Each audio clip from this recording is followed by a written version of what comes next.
let's cut right to the chase. I used to love this game. This was the first Mario Party game I ever had the pleasure of playing, and of course, as an 8-year-old, I didn't understand what a good game was.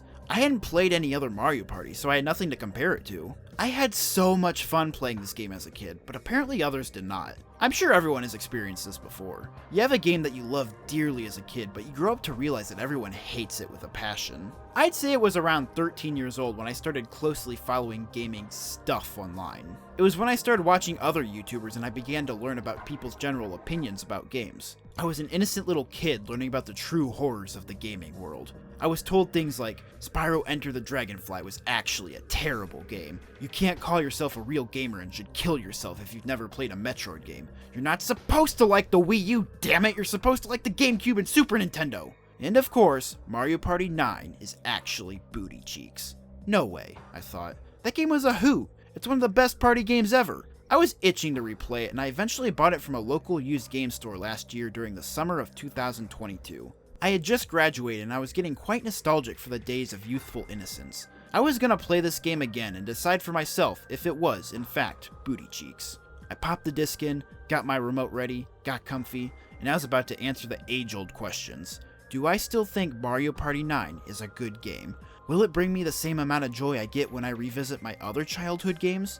The answer will shock you. Okay, it wasn't that bad. I don't hate this game. Whether that be because of nostalgia, or because I'm more open-minded to the mechanics since it was the first one I played, I definitely like it a lot more than most other people. I did have quite a bit of fun playing this game again, but it was also pretty disappointing that I don't have such a high opinion of it anymore since it was one of my favorite games as a kid, to rent from Family Video, because we never actually owned it. We rented a lot of games growing up instead of actually owning them. That's right, the Wildman family single-handedly kept the Family Video franchise in business all those years. My experience revisiting Mario Party 9 was unfortunately a pretty mixed bag overall, so I hope you enjoy the thoughts and opinions of someone who got into the series as soon as it started to get bad. Let's start with the root of why Mario Party 9 wasn't received as well as the others. For Mario Party titles 1 through 8, the series had been developed by Hudson Soft. Mario Party is a series that isn't usually considered gourmet gaming or anything, but they're always dumb simple fun, and Hudson is pretty consistent in terms of producing titles that people enjoyed. However, Mario Party 8 was the last game Hudson Soft developed for Nintendo because soon after they got murdered by Konami, meaning they were bought out and dissolved by the company, and Nintendo needed to find another developer to trust with their precious Mario Party series. Of course, they could have just developed it internally, but they probably had their hands full with more important things. Eventually, they decided to lend the series to ND Cube. The most notable things they helped make were Wii Play Motion and Wii Party. They were responsible for another super popular party game on the Wii. What could possibly go wrong? Mario Party 9 was released on March 11th, 2012, which was almost 5 years after 8. It's always funny to me that the Wii only got 2 Mario Party titles when the GameCube got 4. The Wii was the ultimate multiplayer party machine and was the perfect place for the series. But of course, Hudson was going through changes right as the Wii was in full swing, which is very unfortunate. Anyway, NDQ made a lot of changes to the Mario Party formula that a lot of fans weren't happy with. This was likely to combat criticisms that the series was starting to get stale after 8 home console entries and 2 handheld entries. What better way to spice up a series again than to make one that plays like Cheeks? Speaking of Cheeks, this box art is not Cheeks. This game certainly has a lot of problems, but the box art is not one of them. This is one of my favorite box arts ever. Usually I prefer the more simple ones like the Zelda series or a Final Fantasy game, but with this one, there's so much color and it's just fun to look at. It's like a box of Fruity Pebbles, it's great. I couldn't just not mention the box art. Okay, now onto the gameplay. Mario parties of old were all very similar in structure. Up to 4 players roll dice and move separately on a board and try to collect as many stars as possible. Minigames appear after all players have had their turn, and this right here is the bread and butter of a Mario Party game. A lot of people will judge Mario Party games solely on the quality of their minigames. They're that important. Throughout the game you collect coins, which you would use to spend on items and stars. Whoever has the most stars at the end wins. This is how the ancient games worked, so how did they shake things up with the 9th entry? I think the first thing we have to talk about is the objective in this game. Instead of collecting stars, you now collect mini-stars. You'll find these things scattered throughout the board, and you also win them by completing minigames. This also means that the coins are now abolished. You can't buy stars and other things because there's no in-game economy. You also have to worry about the stars, which make you lose stars when you collect them. I don't hate this new change, but I definitely prefer the coin format. It made games more interesting for me. This new way feels like they were trying to simplify something that didn't need to be simplified. Now that that's out of the way, we gotta talk about the gigantic, colossal, humongous, fat-ass elephant in the room. It's an elephant that made gamers born in the 90s across the globe take their Wii console and relocate it into the nearest body of water.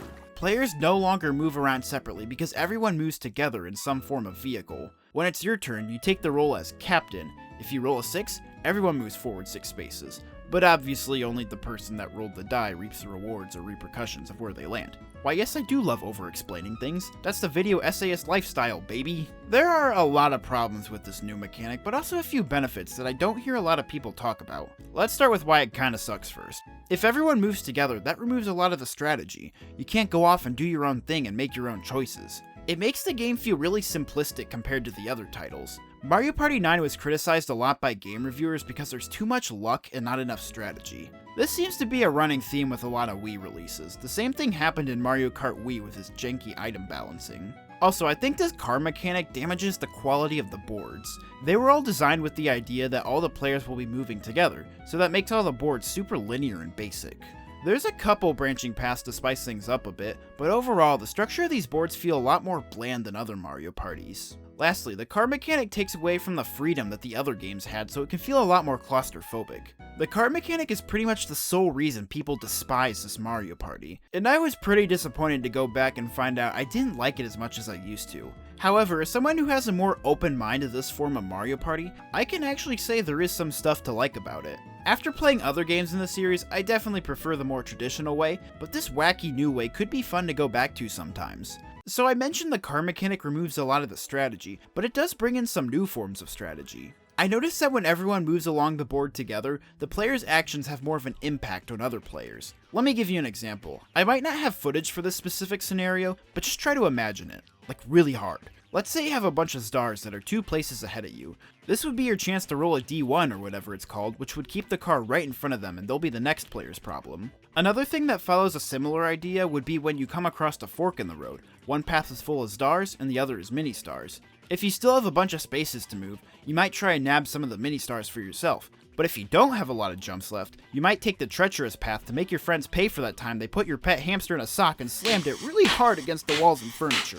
This is the type of stuff I live for in multiplayer games. Being able to mess with your friends like this is so much fun. Of course, there are loads of ways to mess with other players in previous Mario Parties, but Mario Party 9, and 10 by nature, have certain antics that are exclusive to them. There are other neat elements that the car mechanic brings to the table. One of them is the captain events that appear once per board and are special sections of the board and are specific to each board. The captain controls a certain element of this section. On Toad Road's captain event, the captain decides the order that the players roll. There's a pile of 10 mini-stars lying in the middle of the section, so the captain has to strategize the order that will make them most likely to nab the stars. My overall opinion of the car mechanic is that it has its moments where it's a cool concept, but traditional Mario Party is still the way to go for me personally. I feel like everyone moving around separately is consistently a fun experience. Alright, now get ready for a scorching hot take here. I think it would be pretty neat if future Mario Parties had a special mode that played like Mario Party 9. I know I'm definitely in the minority, and I would probably be that one creep that would freak out about it if they announced it in a Nintendo Direct.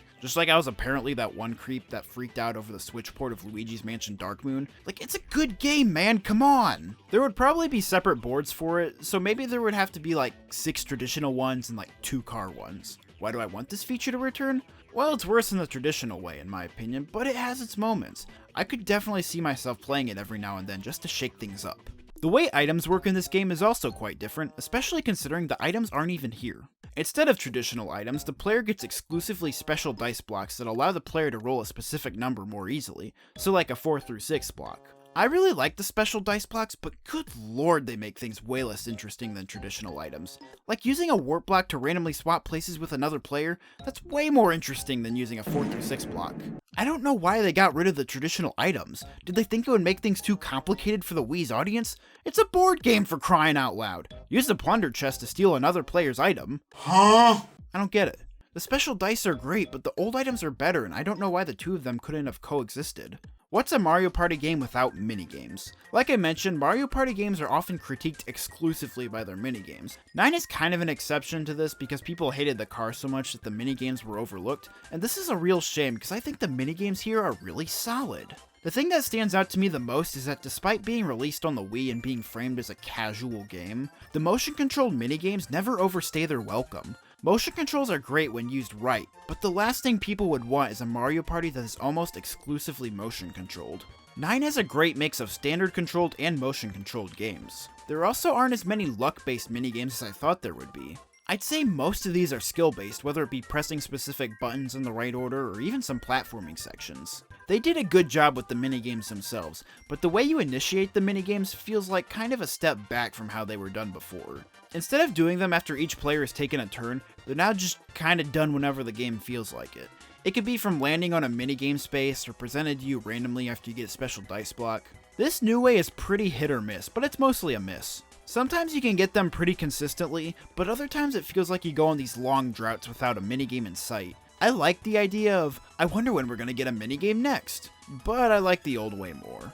Another thing that's different in the realm of minigames is that there's now boss battles, and I really like them. You fight them at the halfway point and at the end of each board, and they're not too much different than your standard minigames, but they're a little more dramatic. They're usually the best minigames the game has to offer, and they also go hand in hand with the story mode, which is a thing that this game has, by the way. I don't have much to say on it other than it's an okay story mode. The last thing I want to mention about the minigames is that the way the game rewards you for completing them is kinda balls. Why does the player in last place still get a mini-star? He sucks, dude! These goddamn participation trophies are what's wrong with modern society. Also, why does the player who just so happens to be captain during a boss fight get extra stars at the end? There's no reason for it, it's a completely arbitrary reward. This game factors luck in so much that it can be really frustrating. And that's pretty much all I have to say on this game. There's a lot of other things I could have talked about, but I only cover things if I actually have something to say on it. Overall, I was pretty disappointed that this game wasn't as good as I remember. It was a very mixed bag for me. I felt like for every new thing in Mario Party 9, I was like, this is cool and adds this to the game, but we also lose this in the process. The car mechanic adds a specific element of strategy, but we lose this other element of strategy along with the sense of freedom. The special dice blocks are cool, but we lost the other items in the process. It's very unfortunate I don't feel the same about my first ever Mario Party, but I'm still glad that it exists. It's one of those things where now that we're starting to get Mario Party games that resemble the older titles, it's kinda nice to have a much different Mario Party to go back to along with 10. The car mechanic can have its fun moments, and while all the other Mario Party games are chaotic, there's a certain kind of chaos that can only come from sitting in the car together. This was my Mario Party game as a kid, and I am proud of that fact. I may have lost feelings for it and only like it as a friend now, but I appreciate my time with it. And that's it. Farewell, my friends.